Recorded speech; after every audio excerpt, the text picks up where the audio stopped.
உடலுக்கு ஆரோக்கியமாக பல ஆய்வுகள் யோகாசனத்திலையும் தியானத்திலையும் அதனுடைய மூச்சு பயிற்சிகள் கண்டிப்பா நடந்து முடிச்சதுக்கு அப்புறம் ஒரு 5 நிமிடம் 10 நிமிடம் ஓய்வு எடுத்துட்டு அந்த 10 நிமிடத்துக்கு அப்புறம் சில மணித்துளிகள் ஒரு 20 நிமிஷமோ 30 நிமிஷமோ சரியான ஒரு வழிகாட்டுதலோட கொஞ்சம் மூச்சு பயிற்சி செய்து கொள்றது மிகச்சிறப்பா இருக்கு.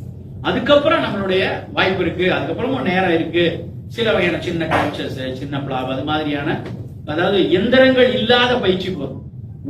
உடலினுடைய இடைய கைகளால் கால்களால் தாங்கி செய்யக்கூடிய பயிற்சி தான் மிகச்சிறப்பு என்று உலகம் முழுக்க இருக்க உடற்பயிற்சியாளர்கள் சொல்றாங்க.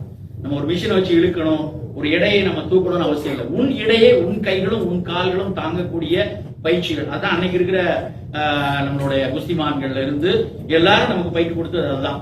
தண்டாலோ பஸ்கியோ அது மாதிரியான விஷயங்களை நம்ம செய்து கொள்றது உடலை இருக்குவதற்கும் பயிற்சிக்கும் ரொம்ப முக்கியம். ஆரோக்கியத்துக்கு இதுதான் முதல் தலைவாசல்.